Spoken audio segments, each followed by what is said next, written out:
Sally approached me and asked if I'd get involved with a team of all-female wounded, injured and sick cyclists to complete this challenge that had only been completed by males from the UK. And initially I thought, wow, that's quite a challenge to tackle. But then I thought, yeah, let's do this. Let's prove people wrong and let's absolutely smash it. Race across America, dubbed as the world's toughest cycle race, starts on the west coast of America in Oceanside, California, all the way to Annapolis in Maryland.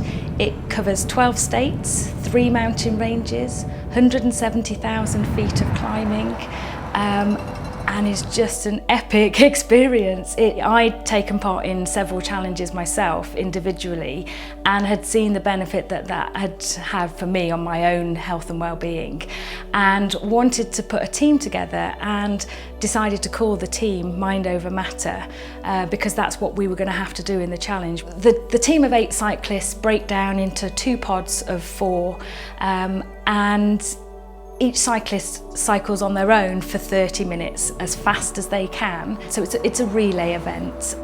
It's completely changed me. I was so tense before and didn't realise what I could still do with my injuries. I was sick of being told I can't do this and I can't do that. I was so frustrated. Being a crew member for me, that's my natural environment. It's my job normally. I help other people, and that's actually where my skills were better placed.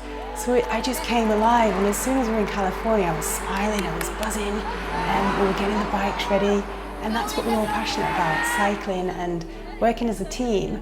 And then seeing the reaction from all the cyclists as well was phenomenal.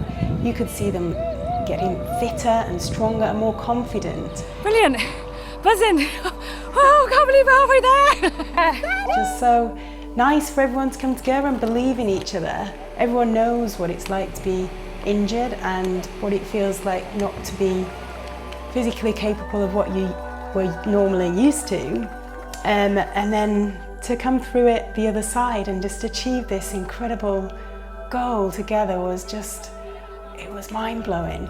We were actually very fortunate to win the Ian Sambach Team Spirit Award, which was a real honour of the whole of RAM, to not only be one of 2 all-female teams, but to be the only team that was wounded, injured and sick and had different bikes, 2 upright bikes. It's quite overwhelming really to just see everybody, the way that everyone reacted after when we got the awards ceremony in California, and people have gone on to think, right, well, what more can we do to inspire others to show that they can do a challenge like this as well? There is no limit.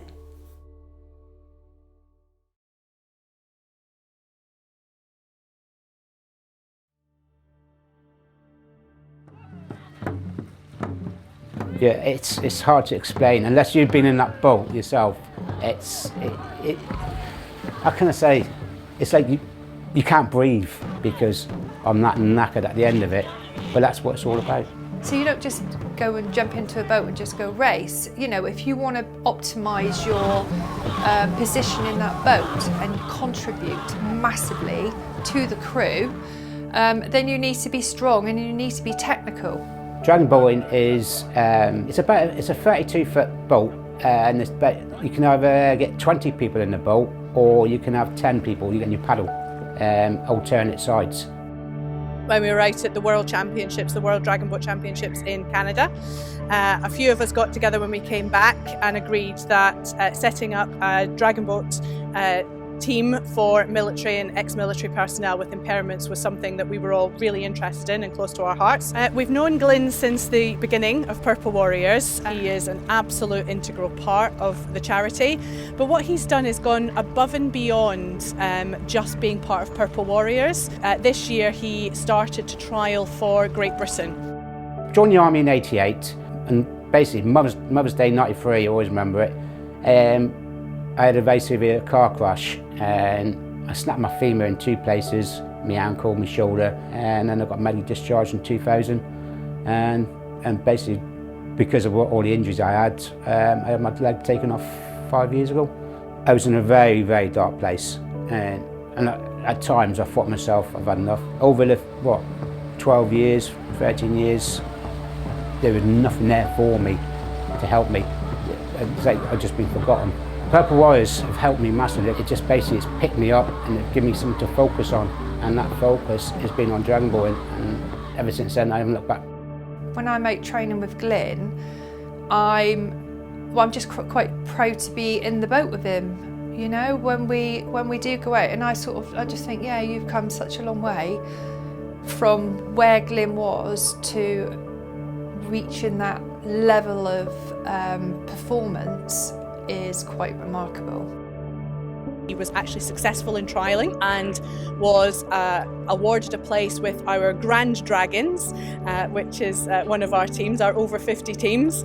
And he went out to Thailand in August and competed at the World Dragon Boat Championship. He's the first ever dragon boater with an impairment to actually represent Great Britain in an able-bodied boat. When with Purple Warriors, I wanted to race. That's all I wanted to do was race and race, and just put everything into it.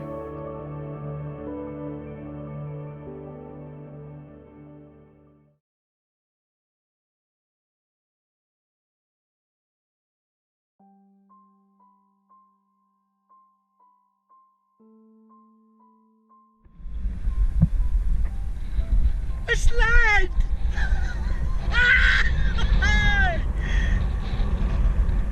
Never been so happy to see it. I was a Royal Marine, something I was very proud of, and just approaching my 22-year point, I stopped at a scene of an accident on the M3 and I was helping the people out who had crashed when another car crashed into theirs, and I was hit by an engine and I lost my right leg below the knee and completely dislocated my left leg. He was never defined about what he couldn't do, but all of a sudden he realised he was.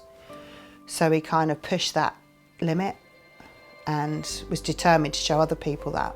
When Lee came forwards initially and said that he was going to row the Atlantic again, I thought, great, we're going to do it as a pair, it's going to be excellent. And he immediately shot me down and said, no, I'm going solo this time, which is really quite a step up. The record for rowing solo from mainland Europe to mainland South America was set by a guy called Steinhoff, and it was 96 days.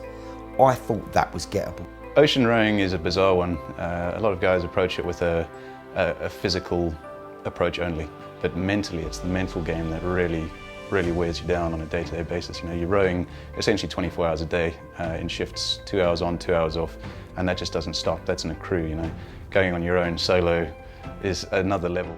He had really dark times, really dark times. I was telling him, look, you're doing amazingly, everybody's supporting you at home, but he's in an ocean rowing boat on his own with big waves, very scared, very lonely, no one else to bounce off from, just me on a phone, rattling on. The last 2 weeks was really difficult because I hit the wall, without doubt, by a country mile, the hardest thing I've ever done. Frank had his fair share of, pretty serious problems on the way across. I think you can see when he eventually rose in at the end that he was a bit of a broken man, but absolutely, as he should have been, chuffed with the results. We had a conversation yesterday and he said, you never ever doubted me, did you, that I could do it? I went, no, I didn't. I would have been more shocked if we hadn't have done it. I got 4 Guinness World Records. The biggest one is I beat the able-bodied record for rowing across the ocean, and I beat it by 36 days. He's demonstrating to the world really what can be achieved and the records that can be set. And sure, records aren't everything, but it's that mental attitude that drives him to not be defined by his disability, to move forwards and and excel in anything that he puts his mind to.